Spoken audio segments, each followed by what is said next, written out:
Hello दोस्तों, आज हम लोग क्लास 7 मैथमेटिक्स चैप्टर इंटीजर का एक पार्ट है डिवीज़न ऑफ इंटीजर के बारे में पढ़ेंगे। तो देखेंगे डिवीज़न ऑफ इंटीजर क्या होता है। तो देखिए डिवीज़न ऑफ इंटीजर क्या होता है। तो डिवीज़न ऑफ इंटीजर मल्टीप्लिकेशन का इन्वर्स होता है। जो गुणा किया जाता है उसी का प्रतिलोम होता है, उसी को डिवीज़न बोला जाता है। जैसे हम बता दें आप लोगों को, जैसे देखिए कि यहाँ पर जो होता है मल्टीप्लिकेशन ऑफ ये division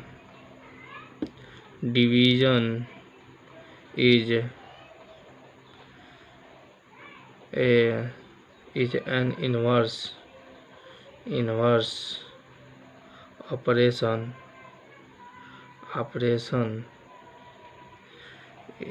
division is an inverse operation of multiplication यानी जो गुणा हम लोग पिछले वीडियो में हम लोग गुणा के बारे में जाने हैं, तो उसी का या क्या होता है इन्वर्स होता है। ठीक उसके व्युत्क्रम ही होता है, उसी को हम लोग डिवीजन ऑफ इंटीजर बोलते हैं। जैसे मैंने मान लिया कि अब गुणा ले लिया, जैसे 3 क्रॉस 5 हो गया, पिछले वीडियो में हम लोग पढ़ चुके हैं। तो इसका जब मल्टीप्लाई करेंगे तो इसका प्रोडक्ट आएगा 50 आएगा ना। अगर हमने इसी को अगर 50 में अगर 3 से भाग दे दें तो हमें क्या प्राप्त हो जाएगा 5। तो जो कि यहाँ पर 5 आया हुआ है, देख रहे हैं ना। अगर हम लोग क्या कर दें 50 में 3 से भाग दिया तो ये आया। अगर 50 में अगर हम लोग 5 से भाग दे देंगे तो क्या आ जाएगा 3। तो देखिए यहाँ पर जो हम लोग का प्रोडक्ट आया है 15, वो 15 में ही हम लोग क्या किए हैं, एक बार 3 से भाग दिए हैं और दूसरी बार क्या किए हैं 5 से भाग दिए हुए हैं। तो हम लोग जब 3 से जब 50 में भाग दिए हुए हैं तो हम लोग को 5 प्राप्त हुआ है, ये वाला यहाँ पे प्राप्त हुआ है। और जो फिर से हम लोग 50 में जब 5 से भाग दिए हुए हैं, इस 50 में जो प्रोडक्ट है वो 50 में जब 5 से भाग दिए हुए हैं तो हम लोग को क्या प्राप्त हुआ है, ये 3 प्राप्त हुआ है, 3 वाला, जो कि यहाँ पर 3 आया हुआ है। ठीक है, तो देखिए ठीक उसी का इन्वर्स है। और इसी 3 और इसी 5 का जब मल्टीप्लाई कर रहे हैं हम लोग तो क्या आ रहा है, हम लोग का प्रोडक्ट यहाँ पर 15 आ रहा है, प्रोडक्ट जो आ रहा है। तो ठीक उसी का इन्वर्स है। टोटल मिला जुला कर हम लोग इसका इन्वर्स ही बोला जाता है। जैसे आइए कि हम एक और सवाल लेते हैं।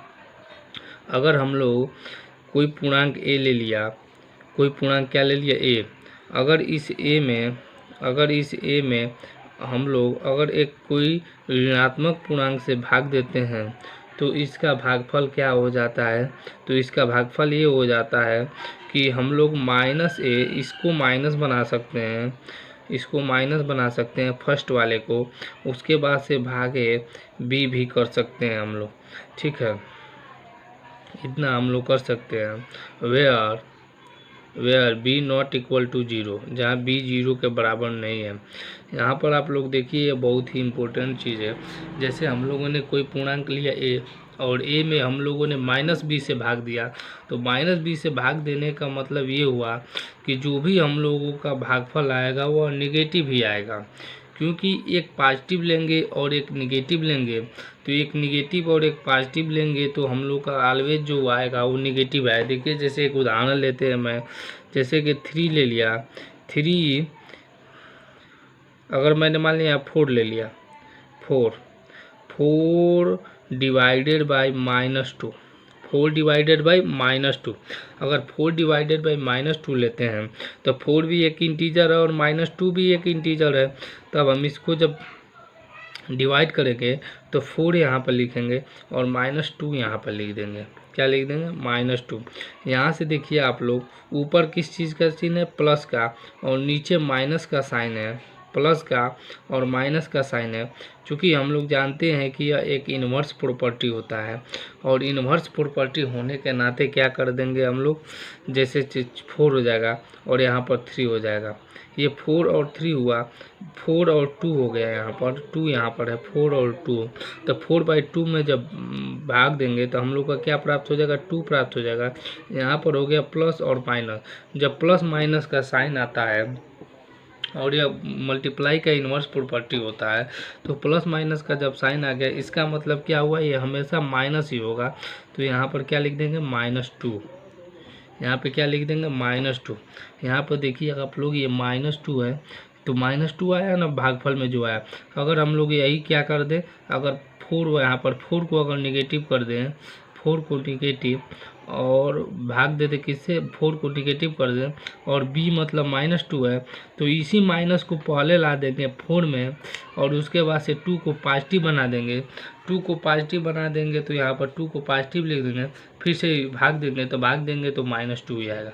तो इस प्रकार से ये अप्रूव हो गया कि a डिवाइडेड बाई -b से भाग दें या -a डिवाइडेड बाई b से भाग दें, दोनों आपस में ही बराबर होंगे। और देखिए आइए क्वेश्चन नंबर और देखते हैं। ये मान लीजिए 2 नंबर हो गया। 2 नंबर में देखिए क्या कह रहा है, जैसे माइनस अगर 2 निगेटिव इंटीजर ले ले तो 2 निगेटिव इंटीजर का मतलब -a divided by -b, -a divided by -b लेंगे तो a भागे b के बराबर होगा।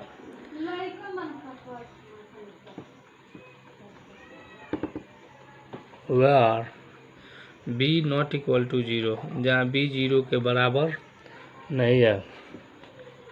अगर -a और -b से भाग देते हैं तो ये किसके बराबर नहीं है, b के बराबर नहीं है। जैसे मान लिया कि मैंने -4a ले लिया और डिवाइडेड बाई -2 ले लिया, इन दोनों में भाग देंगे तो -4 अपॉन -2, माइनस माइनस से कैंसिल हो जाएगा, 2 से 2 में 4, तो 2 आ जाएगा पॉजिटिव में। फिर से हमने देखा कि अगर दोनों, अगर इसको पॉजिटिव लेते हैं, अब ये वाला जब रूल किए हम लोग तो ये +2 आया। अब दोनों का जब पॉजिटिव लेंगे, अब ये वाला देखेंगे, दोनों को पॉजिटिव लेते हैं, जैसे इतना, तो 4/2 जब डिवाइड करेंगे तो यहाँ पर 2 आ जाएगा। देखिए यहाँ पर सेम जो भागफल आया हुआ है वो अभी 2 पॉजिटिव में आया और ये भी 2 पॉजिटिव में, तो प्लस प्लस रहेगा तो भी पॉजिटिव आएगा। अगर माइनस माइनस दोनों रहेगा और डिवाइड करेंगे तो दोनों ही पॉजिटिव आएंगे। अब चलिए कुछ प्रॉपर्टी देखते हैं। तो लिखेंगे सम प्रॉपर्टी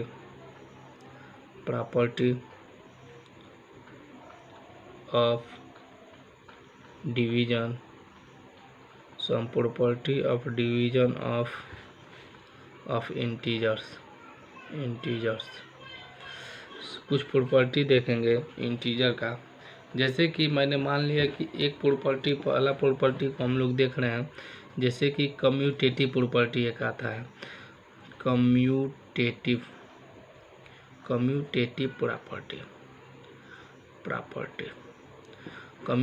प्रॉपर्टी को हिंदी में क्रम विनिमय गुण कहते हैं। कम्यूटेटिव प्रॉपर्टी को क्या बोलते हैं, क्रम विनिमय गुण बोलते हैं। इसी क्रम विनिमय गुण को देखिए क्या बोलते हैं, कम्यूटेटिव प्रॉपर्टी देखेंगे तो हम लोगों ने देखा कि 3x2 = 6, या फिर इसी को क्रम बदल दे, जैसे 2x3 तभी भी 6 आता है। यानी हम लोग जो मल्टीप्लिकेशन देखे थे इंटीजर का, वो क्या हुआ था, कम्यूटेटिव प्रॉपर्टी लागू कर रहा था जो मल्टीप्लिकेशन था। तो अब डिवीजन देखेंगे क्या इसको कम्यूटेटिव प्रॉपर्टी लागू कर रहा है या नहीं। तो जैसे मैंने देख लिया कि डिवीजन, मैंने मान लिया कि जैसे -8 हो गया, -8 डिवाइडेड बाई -4 हो गया, तो -8 डिवाइडेड बाई जब -4 करेंगे तो 2 प्राप्त होगा, ठीक है। और इसी को अगर हम चेंज कर देते हैं, जैसे -4 क्रम बदल दे और -8 लिख दे यहाँ पर, अब डिवाइड करें तो यहाँ पर 1/2 आ गया। तो यहाँ पर देखिए जो कि इक्वल नहीं है, या इक्वल नहीं है, क्योंकि यहाँ पर 2 आया है, यहाँ पर 1/2 आया है, और 1/2 इज नॉट इंटीजर। ये 2 तो इंटीजर है, लेकिन 1/2 इंटीजर है ही नहीं। क्यों इंटीजर नहीं है, क्योंकि यह फ्रैक्शन में आ चुका है, और जब फ्रैक्शन में आ जाएंगे या फिर डेसिमल में आ जाएंगे तो वो सब क्या नहीं है, इंटीजर नहीं है।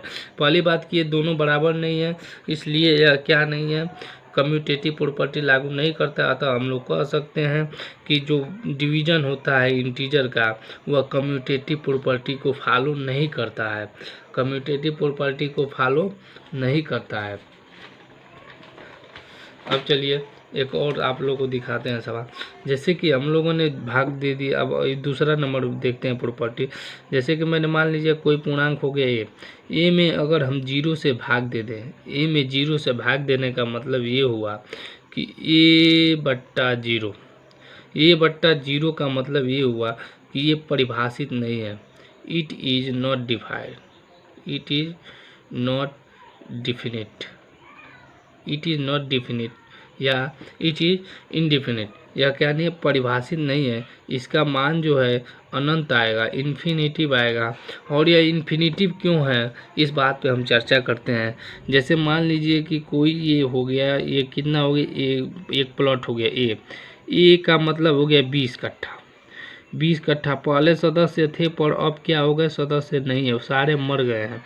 मर गए हैं इसका मतलब उसके बंटवारा करने वाला कोई नहीं है, कोई नहीं है, इसका मतलब जीरो हो गया है। और जीरो होने के नाते यह जो प्रॉपर्टी है यह अनंत काल तक जाएगा, कोई उसका हकदार नहीं होगा, और यह प्रॉपर्टी जो होगा अनंत काल तक जाएगा। इसीलिए हम लोग जब किसी भी संख्या में जीरो से भाग देते हैं तो उसका वैल्यू हमेशा इन्फिनिटिव आता है।